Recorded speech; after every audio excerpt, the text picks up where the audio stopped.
நாம் இன்றைக்கி வாழைக்காயை வச்சு வாழைக்காய் பொடிக்கறி தான் செய்ய போகிறோம். வெல்கம் டு நிமதுஸ் கிச்சன். இது தயிர் சாதம் ரச சாதத்தோடு சாப்பிட்றதுக்கு ரொம்ப ரொம்ப டேஸ்ட்டாக இருக்கும். வாங்க இந்த வாழைக்காய் பொடிக்கறி எப்படி செய்கிறதுன்னு பார்க்கலாம். இது செய்கிறதுக்கு ஒரு மீடியம் சைஸ் வாழைக்காயை இந்த மாதிரி கட் பண்ணி தண்ணியில் போட்டு வச்சுக்கோங்க. அப்போ தான் வாழைக்காய் நல்லா கருக்காமல் இருக்கும். பாருங்கள், இந்த சைஸில் நீங்கள் கட் பண்ணி எடுத்திங்கன்னா தான் வேகிறதுக்கு ரொம்ப ஈஸியாக இருக்கும். இதை கட் பண்ணி தண்ணியில் போட்டுடலாம். இப்போ இதுக்கு தேவையான பொடி நம்ம ரெடி பண்ணிடலாம். அதுக்கு ஒரு பேனில் 1 ஸ்பூன் எண்ணெய் சேர்த்துக்கோங்க.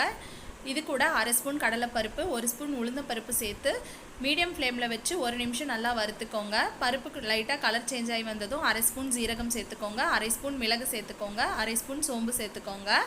சேர்த்துட்டு இதையும் நல்லா வறுத்து விட்டுக்கோங்க. இது கொஞ்சம் வறுந்து வந்ததும் இது கூட காரத்துக்காக 3 வரமிளகாய் சேர்த்துக்கோங்க.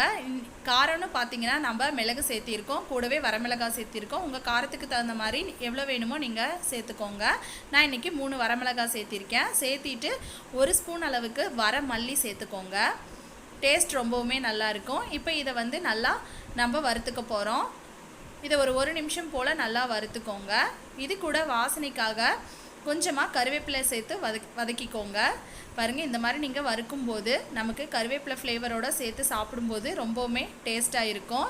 இப்போ இது எல்லாத்தையும் வறுத்தாச்சு. இப்போ அடுப்பை ஆஃப் பண்ணிவிட்டு இதை ஆற வச்சு ஒரு மிக்ஸி ஜாரில் சேர்த்து நம்ம கொரகொரப்பாக அரைச்சி எடுத்துக்கலாம். பாருங்கள், இதை இந்த அளவுக்கு கொரகொரப்பாக அரைச்சி எடுத்துக்கோங்க. அப்போ தான் நமக்கு சாப்பிடும்போது ரொம்பவுமே நல்லாயிருக்கும். ஃபைன் பவுடராக அரைச்சி எடுக்க வேண்டாம். இந்த அளவுக்கு இருந்தால் கரெக்டாக இருக்கும். இப்போ அடுப்பில் ஒரு பேன் வச்சுக்கோங்க. அதில் 2 ஸ்பூன் அளவுக்கு எண்ணெய் சேர்த்துக்கோங்க. எண்ணெய் சூடானதும் 1/2 டீஸ்பூன் கடுகு சேர்த்துக்கோங்க. கடுகு நல்லா பொரிஞ்சதும் ஒரு மீடியம் சைஸ் பெரிய வெங்காயத்தை இந்த மாதிரி கட் பண்ணி சேர்த்துக்கோங்க. கொஞ்சமாக கருவேப்பிலை சேர்த்துக்கோங்க.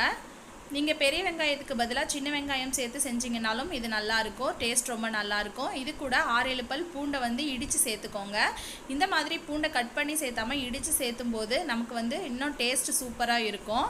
இப்போ வெங்காயம் கண்ணாடி பதம் வர வரைக்கும் நல்லா வதக்கிக்கோங்க. அதே சமயம் பூண்டோட பச்சை வாசனையும் போகணும். இப்போ நல்லா வதக்கிக்கலாம். இப்போ இது நல்லா வதங்கினதுக்கு அப்புறமா நம்ம வெட்டி வச்ச வாழைக்காயை இதில் சேர்த்துடலாம். சேர்த்துட்டு இதுக்கு தேவையான அளவு உப்பு சேர்த்துக்கோங்க. கூடவே 1/4 டீஸ்பூன் அளவுக்கு பெருங்காயத்தூள் சேர்த்துக்கோங்க. எடிட் பண்ணும்போது மிஸ் ஆகிடுச்சு, சாரி. இப்போ இதை ஒரு 8 நிமிஷம் போல் நம்ம வேக வச்சு எடுத்துக்கலாம். லோ ஃப்ளேமில் வச்சு 8 நிமிஷம் நல்லா வேக வச்சு எடுத்துக்கோங்க. தண்ணி எதுவும் சேர்க்க வேண்டாம். வாழைக்காய் சீக்கிரமாகவே வெந்து வந்துடும். இடையில ஒரு 2 முறை நல்லா கலந்து விடுங்க. அப்போ தான் வாழைக்காய் ஈவனாக வெந்து வரும்.